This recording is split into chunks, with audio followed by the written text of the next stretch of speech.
Woman Jacker, my name is Auntie Barbara Williams Weston, and I'm a recognised elder, and I'd like to begin by acknowledging the traditional owners and custodians of this land on which we are gathering here tonight, the Wurundjeri people of the Kulin Nation, and also we pay our respects to the elders past, present and future. Being welcomed onto country has been a fundamental aspect of First Nations people's society for thousands of years. Originally it was about knowing the tribal boundaries that existed between Indigenous nations. One couldn't cross over tribal boundaries without permission. To do so would cause offence to the peoples of the land, and which you were trespassing. In some places, the repercussions could be very serious. When different language groups made contact, it was imperative that respect and acknowledgement of tribal boundaries were observed. This acknowledgement has been in Indigenous protocol for thousands of years and is still observed in Indigenous Australian communities. The processes of welcomed country and acknowledgement of country recognise the unique position of the First Nations people in Australian culture and history. Welcome to Country acknowledges the significant First Nations people and recognises the ancestral spirits who created the boundaries and lands which allows safe passage to visitors. So I would like to welcome everyone here tonight in hope we reunite. I can't say their names, the two guys, and Woman Jacker. Also, I stand here tonight as a proud and strong Yorta Yorta woman and stolen generation. I would like to acknowledge and pay my respects to my elders past and present and future.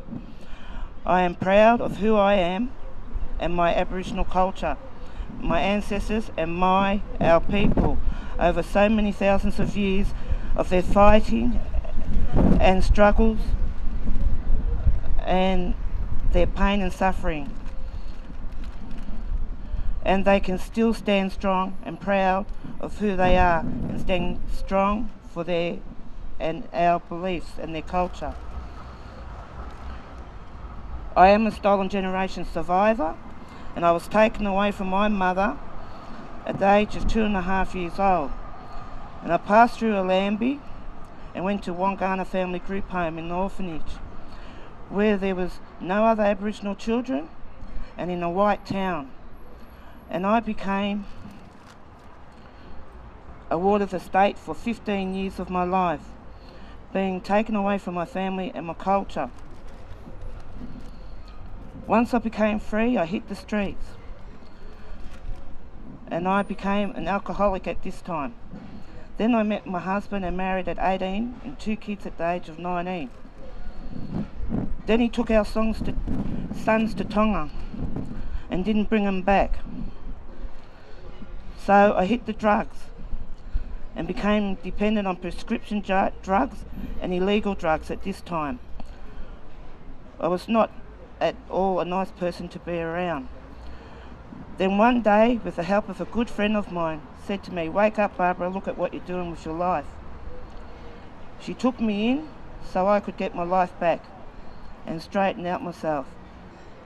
So I went cold turkey and stayed clean from 1988 until now.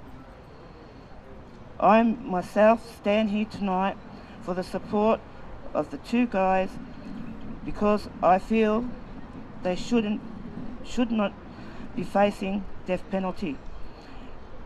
Yes, I believe if you do the crime, you do the time.